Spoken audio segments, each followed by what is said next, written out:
আজকের গল্পটি শুনে আপনি আপনার চোখ থেকে পানি ফেলতে বাধ্য হবেন। তো আশা করি গল্পটি শুনে আপনাদের অনেক ভালো লাগবে। তো পুরো গল্পটি শুনুন। আমার পাশের বাসার একটা মেয়ে, নাম মিম, আর আমার নাম ইমন।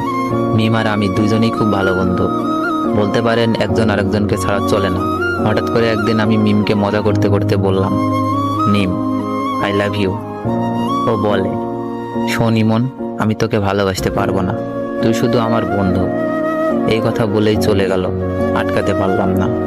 এভাবেই দিন যেতে লাগলো, কিন্তু মিম তো আমাকে ভালোবাসে না। কি যে করি।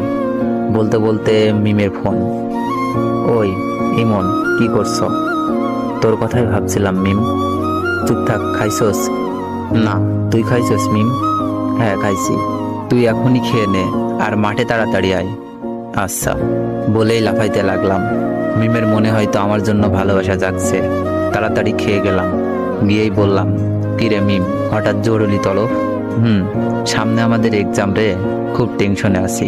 কোনো চিন্তা করিস না, ফেল করলে তোরে তো আমি বিয়া করবো, তারপর 2টা ক্রিকেট খেলার টিম বানাবো, তোর এক দল আমার এক দল।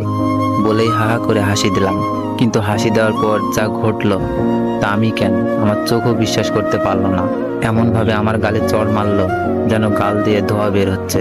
চড়টা মেরেই মিম বলা শুরু করলো, তোকে বন্ধু করে জীবনে বড় ভুল করেছি, আজ থেকে আমাদের বন্ধুত্ব এখানেই শেষ।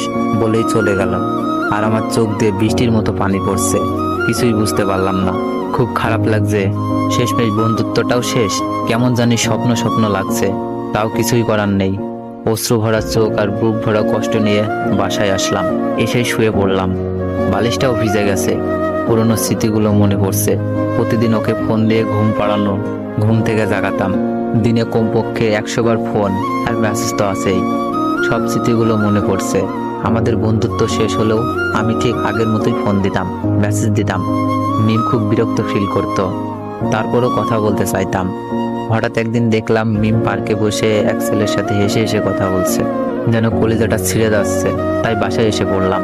বুকটা ব্যথা করছে, তাই ভাবলাম মিমকে একটা ফোন দিই। অনেকবার কল হওয়ার পর রিসিভ করলো। মিম, বুকে ব্যথা করতেছে। মিম বলল, ব্যথা করা ভালো, এখন আমাকে ডিস্টার্ব করবি না, পরশু আমার এক্সাম।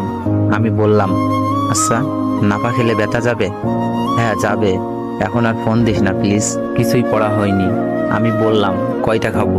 তোর যতটা খেতে মন চাই খা, প্লিজ ইমন, আর না। আমি এবার বললাম, লাস্ট একবার, ভালোবাসিস? মিম এবার বলল, ইমন, এইসব কথার কোনো মানেই হয় না, আমরা জাস্ট ফ্রেন্ড। তোর অনুরোধে কিন্তু দ্বিতীয়বার ফ্রেন্ড হয়েছি, তাই যা